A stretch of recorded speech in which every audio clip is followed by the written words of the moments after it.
जय हिंद दोस्तों, आपका स्वागत है हमारे YouTube चैनल एडी एग्ज़ाम गुरु में। आज आपके लिए यूपी और सुपर टीटी के अभी तक के जितने भी पेपर्स आ चुके हैं उन सभी प्रीवियस ईयर क्वेश्चनों का हल कराने वाले हैं। आज मैं आपके प्रॉफिट और लॉस परसेंटेज चैप्टर के जो है ना सभी प्रश्नों को हल कराएंगे। जितने की जो है ना परीक्षाओं में पूछे गए क्वेश्चन हैं या आने वाले हैं संभावित, उन सभी को हल कराने वाले हैं। इसी प्रकार से क्रम से अन्य जो है ना चैप्टरों को भी हल कराएंगे। तो अपनी तैयारी को बेहतर करने के लिए आप हमारे साथ जुड़े रहें। पहले प्रश्न से शुरुआत करते हैं। यदि किसी वस्तु का क्रय मूल्य और विक्रय मूल्य का क्रय मूल्य जो है CP वो विक्रय मूल्य का कितना है 3/2, किसका SP का। तो क्रय मूल्य विक्रय मूल्य का 3/2 है, यहाँ से निकालेंगे CP/SP बराबर 3/2। यहाँ से ये पता लगता कि वस्तु जो है ना 3 रुपये में खरीदी और 2 रुपये में बेच दी, तो कितने की हानि हुई, 1 रुपये की हानि हुई। और हानि जो हमेशा होती है वो क्रय मूल्य पे होती है। एक हानि क्रय मूल्य यानी कि 3 रुपये पर कितना परसेंट है, तो हानि 1 रुपये 3 क्रय मूल्य पर कितना परसेंट हानि हुई। तो यहाँ से सॉल्व करेंगे तो 33 सही 1/3%, यानी कि ये आपकी हानि प्रतिशत में आ गई है। तो आपका ऑप्शन होता है C वाला, 33 सही 1/3% हानि। नेक्स्ट क्वेश्चन को देखते हैं। प्रश्न आप ध्यान से पढ़िए। एक टिन के बर्तन में 20 लीटर पेट्रोल है, तो 20 लीटर जो है ना पेट्रोल है। रिसाव के कारण 3 लीटर पेट्रोल हानि हुई, तो 3 लीटर की जब हानि हुई तो बचा कितना, 17 लीटर पेट्रोल बचा है। टिन के बर्तन में कितना प्रतिशत पेट्रोल रह गया, तो 20 लीटर कुल था, 3 लीटर कम हो गया तो आपका 17 लीटर बचा है। तो 17 लीटर जो बचा हुआ है वो कुल पेट्रोल का कितना परसेंट है। तो हमने 17/20 का कितना परसेंट है, सॉल्व करेंगे 20/100 यानी कि 17×85, यानी कि जो बचा हुआ तेल है तो टिन में बर्तन में कितना प्रतिशत पेट्रोल रह गया, 85%, यानी कि डी ऑप्शन सही है। नेक्स्ट, किसी वस्तु का अंकित मूल्य 500 रुपये। यदि अंकित मूल्य MRP 500 रुपये है और दुकानदार को 5% की छूट देता है और फिर भी 25% का लाभ कमाता है, तो लाभ वो जो है ना MRP पे कमा रहा है तो 25% का लाभ कमाता है, यानी कि 125% बराबर आपका हुआ 500 रुपये। जब इसको सॉल्व करेंगे 100%, चूँकि CP आपका 100% रहा होगा, सॉल्व करेंगे 100% बराबर तो आपका 500/125 और गुणित 100, 25 पंचे 125, 25 चौको 100 और ये आ जाएगा 100, यानी कि 400 रुपये। क्रय मूल्य इसका 100 रुपये। अब 100 रुपये जो 400 रुपये क्रय मूल्य पर 5% की छूट देता है, तो वस्तु जो है ना 95% में बिकेगी। जब इसको सॉल्व करेंगे तो 400 का 95% सॉल्व करेंगे, यहाँ से ये वस्तु का लागत मूल्य निकलेगा। 0 से 0 काट देंगे, 4 गुणित 95, 4 पंचे 20 और 4 ने 36 और 2 38, यानी कि इस वस्तु का जो लागत मूल्य है वो 380 रुपये प्राप्त हुआ, यानी कि आपका डी ऑप्शन सही है, 380 रुपये लागत मूल्य। नेक्स्ट क्वेश्चन, किसी संख्या का 16% जब 21 से जोड़ा जाए तो स्वयं संख्या प्राप्त होती है। यदि संख्या हमारी x है, उसका जब 16% निकालेंगे तो 16% और उसमें 21 जोड़ेंगे तो वो स्वयं संख्या के बराबर होता है। यानी कि किसी संख्या x का 16% जब 21 से जोड़ा जाए तो 21 जोड़ दिया तो स्वयं संख्या प्राप्त होती है, तो स्वयं संख्या x प्राप्त हुई। अब इसको सॉल्व कर देंगे तो x गुणित 16/100 प्लस 21/21 बराबर x। इसको उधर ट्रांसफ़र करेंगे, 21 बराबर x माइनस 16/100 इंटू x। 4 चौको 16, 25 चौको 100, 25 में से 4 घटाएंगे तो 21 x/25, यहाँ पर 21 से 21 कैंसिल हो जाएगा तो x बराबर आपका आएगा 25, यानी कि वो संख्या जो रही होगी जिसको हमने x माना था वो आपकी 25 रही होगी, यानी कि आंसर आएगा। तो संख्या का 16% और उसमें 21 जोड़ दिया तो स्वयं संख्या प्राप्त हुई। इसको सॉल्व किया, ये वैल्यू को इधर ले गए तो x से जब इसको सॉल्व किया 25 अगर 25 में से 4x घटाई 21/25 काट दिया 21 x बराबर 25 यानी कि संख्या आपकी रही 25। नेक्स्ट क्वेश्चन, राधिका 2,50,000 में एक कार खरीदी, अगले वर्ष इसकी कीमत 10% गिर गई तथा पुनः अगले वर्ष इसकी कीमत 12% गिर गई। इन 2 वर्षों में कार की कीमत संपूर्ण घटने का प्रतिशत, यानी कि इसकी कीमत कितनी घटी वो देखना है। तो हमें प्रारंभिक जो कार का खरीदने वाला मूल्य है वो हमें दिया है 2,50,000। अब इन्होंने कहा है कि पहले वर्ष में 10% की गिरावट हुई तो 10% की कमी हुई। 10% का मतलब 1/10 यानी कि 10 में 1 की कमी, तो कितने की 9 की वो रही होगी उसकी कीमत। अब दूसरी बार फिर गिरावट 12% की गिरावट हुई तो 12% का मतलब 12/100 हल करेंगे, 4 तिये 12 और 25 चौकू 100 यानी कि 25 में 3 की हानि, तो यानी कि 25 में 3 की हानि तो वस्तु कितने की रही होगी 22 की।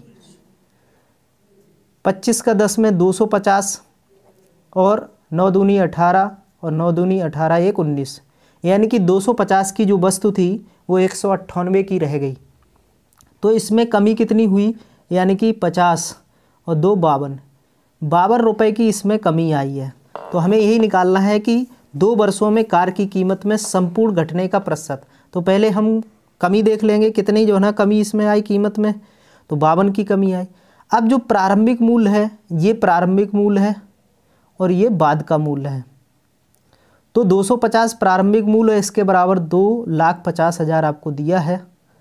इसका मतलब 250 बराबर 2,50,000, 250 से 250 कटा यानी कि 1,000 बचा। अब चूंकि यहाँ 198 निकालने की ज़रूरत नहीं है, चूंकि इन्होंने बताया है कि कीमत में संपूर्ण घटने का, तो कमी कितनी हुई है 52 की, तो 52 बराबर निकालेंगे तो 52,000, तो 52,000 की कमी हुई है कुल। अब ये 52,000 प्रारंभिक कीमत का कितना परसेंट है, तो 52,000 प्रारंभिक कीमत 2,50,000 का कितना परसेंट है, तो 100 का गुणा कर देंगे, 3 0 से 3 0 1 0 इस प्रकार से। अब ये आया 520/25, सॉल्व करेंगे काटेंगे 25 दूनी 50 50, उसके बाद कितना बचा 0, उसके बाद आपका दशमलव 25 अट्ठे 200 यानी कि 20.8% इसका आंसर आएगा। तो जो कीमत में जो कमी आई है तो वो 20.8% यानी कि सी ऑप्शन सही है। नेक्स्ट क्वेश्चन, नेक्स्ट, ए की मासिक आय बी की मासिक आय से 20% अधिक है, बी की आय सी की आय का 30% है। यदि इन तीनों की सम्मिलित प्रतिमाह आय इतनी हो तो सी की आय ज्ञात कीजिए। तो ए की आय और बी की आय और सी की आय, ए की आय बी की आय से 20%, तो ए की 20% अधिक है यानी कि 20 अधिक है, तो इसकी अगर 100 मानी तो इसकी 120 यानी कि 20 100 में अधिक हो गई। अब बी की आय सी की आय की 30% है, यदि सी की हम 100 मान लेते हैं तो इसकी हो जाएगी 30, क्योंकि यहाँ पर ना तो कमी बोली और ना ही अधिक बोला है, सिर्फ 30%, तो 100 का 30% 30 होगा। यहाँ पर ये ए की आय 20% अधिक है, तो बी की अगर 100 मान ली तो ए की 120 हो जाएगी। 0 से 0 काटेंगे, 2 छंग 12 2 पंचे 10, 0 से 0 काटे। अब यहाँ पर इसका इसमें गुणा करेंगे तो 6 तियाँ 18 अनुपात 5 तियाँ 15 अनुपात 5 दही 50, इस प्रकार से अनुपात आपका प्राप्त हुआ। जब इन्होंने कहा है कि इन तीनों की सम्मिलित प्रतिमाह है 74,700 है, अब इन तीनों को जोड़ लेंगे, इन तीनों को जोड़ लेंगे तो ये आपका आ जाएगा 8 5 13 और 5 6 और 8 5 3 8 83 बराबर टोटल आय दी है 74,700। 74,700 एक बराबर निकालेंगे और सी की वैल्यू यहाँ पर है 50, वो बाद में हम निकाल लेंगे। तो 74,700/83, इससे भाग देंगे, 9 तिया 27 9 अट्ठे 72 और 2 74 यानी कि 900, तो एक बराबर आया 900। तो हमें क्या चाहिए, सी की आय चाहिए, सी का मान है 50 अनुपात, तो 50 गुणित 900 बराबर 9 पना 45 यानी कि 45 45,000। इस प्रकार से सी की आय आपकी 45,000 यानी कि बी ऑप्शन सही है। एक बार पुनः से समझ लें, ए की आय बी की आय से 20% अधिक तो 100 और 120 कर दिया। बी की आय सी की आय से 30% है तो सी की 100 मान ली, इसकी 30%, 100 का 30% 30 होता है। यहाँ से हमने 0 से 0 काटा और 6 दूनी 12, 5 दूनी 10, यहाँ से 0 0 काटा, इसका इसमें गुणा करने पड़ेगा 18 और इसका इसमें गुणा किया 15, 5 ढाई 50, तीनों को जोड़ लिया 83। चूँकि तीनों की सम्मिलित आय 74,700 दी, यहाँ 1 बराबर 9 से आया। अब हमें सी की आय पूछी है तो 50 गुणित 9 से यानी कि 50 अनुपात था 45,000। नेक्स्ट क्वेश्चन, किसी भिन्न के अंश को 20% कम कर दिया जाए। भिन्न हमने मान ली है x/y, तो अंश को अगर 20% कम कर दे तो 80% हो जाएगा और हर को 10% बढ़ा दे तो 110% कर दे तो भिन्न का मान 16/55 हो जाता है। तो भिन्न का मान ज्ञात कीजिए, x/y का मान ज्ञात करो। 0 से 0 कटा तो 8x/11y बराबर 16/55। इसको सॉल्व करेंगे, 8 दूनी 16 और 11 पचे 55, तो x/y जो भिन्न होगी वो आपकी 2/5 प्राप्त हो रही, यानी कि ए ऑप्शन सही है। तो जितना भी अंश और हर में कमी और वृद्धि बोला जाए उतना आप 100% से कमी वृद्धि कर दीजिए और आंसर इस प्रकार से आसानी। नेक्स्ट क्वेश्चन, पहले संख्या को 350 को 20% बढ़ाकर पुनः 20% कम कर दिया जाए तो अंततः वृद्धि या कमी प्रतिशत ज्ञात कीजिए। इस सवाल को दो तरीके से आसानी से लगा सकते हैं। चूँकि इन्होंने किसी भी संख्या में यदि 20% की पहले बढ़ाया जाए और फिर उसमें 20% कम किया जाए, इन दोनों को लगाने का एक सिंपल मेथड है। पहले 20 की वृद्धि, फिर 20% की कमी, फिर प्लस 20 की वृद्धि और 20 की कमी बटे 100। सॉल्व करेंगे इसको, 0 से 0, 20 और 20 कैंसिल हो गया, 0 माइनस प्लस का माइनस, 2 दूनी 4, यानी कि माइनस का 4% आया, यानी कि 4% की कमी हुई। माइनस आया तो 4% की कमी। अगर संख्या से लगाना चाहे आंसर तो इसका 4% की कमी आएगा। अब संख्या से 350 थी, इसमें अगर 20% बढ़ाया गया तो 120 हुआ, 120%, और फिर उसमें 20% की कमी की गई तो 80%। इस प्रकार से करेंगे तब भी आपका लग जाएगा, थोड़ा लेंदी होगा। इसको सॉल्व करेंगे, इसका परसेंट हटाया 100, इसका परसेंट हटाया 100, 0 से 0, 0 से 0 और 1 0। अब यहाँ से काटेंगे, 5 दूनी 10, 5 सत्ते 35, 2 चौको 8, 12 चौको 48, 48 गुणित 7, 7 अट्ठे 56 और 7 चौको 28, 28 और 5 33, यानी कि 350 था और 350 से संख्या रह गई 336। कितनी कमी हुई? यानी कि आपकी 14 की कमी हुई। अब 14 की जो कमी है वो 350 की कितनी परसेंट है, निकाल देंगे 100 पर, तो ये निकलेगा 0 से 0, 7 पन्ना 35, 7 दूनी 34, 7 दूनी 14, 5 दूनी 10, 2 दूनी 4%। इस प्रकार से भी आपका 4% आ जाएगा।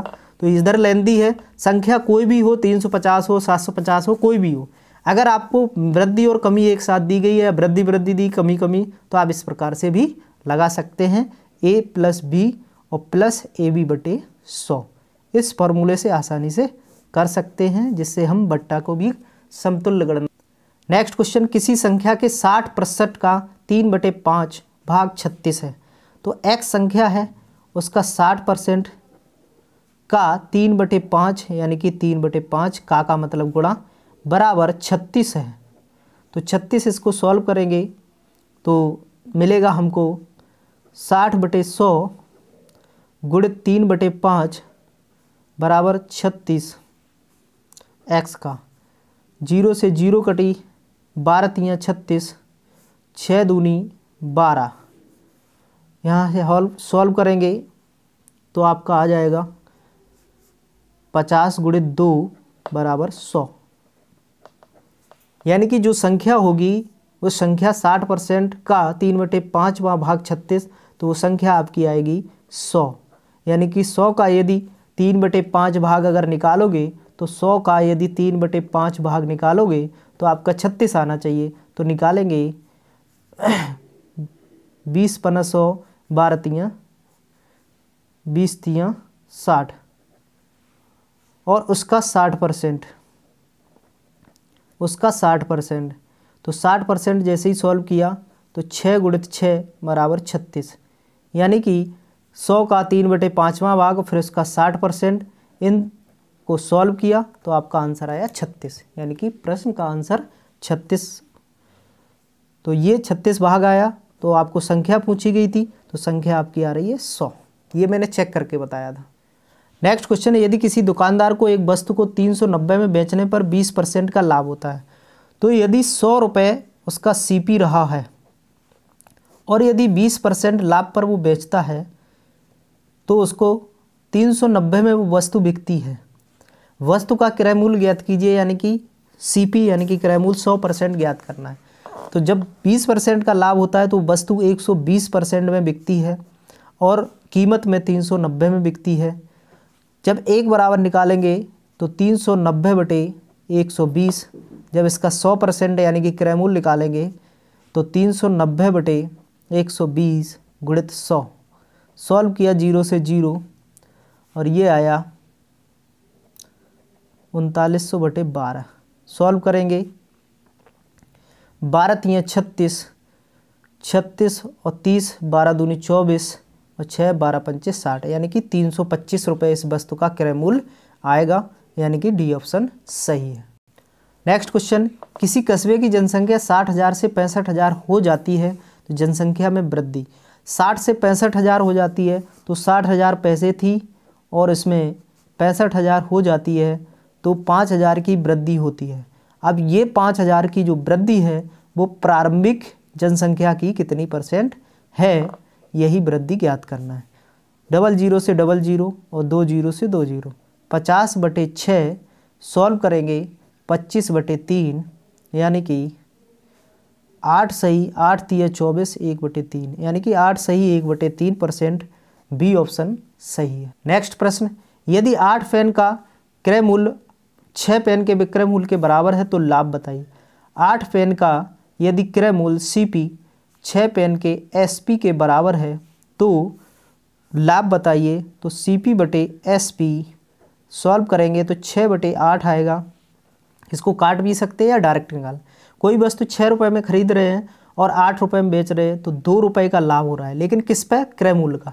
तो लाभ हमेशा निकलता है क्रय मूल्य पर। तो 2 रुपये का लाभ क्रय मूल्य 6 रुपये पर कितना % है, सॉल्व करेंगे 2 तियाँ 6 तो 100/3 आया। इसको सॉल्व करेंगे 33 सही 1/3% लाभ। ऐसा ही पहला नंबर का प्रश्न हल कराया था, उसमें हानि आई थी, तो बहुत ही अच्छा प्रश्न है। सॉरी,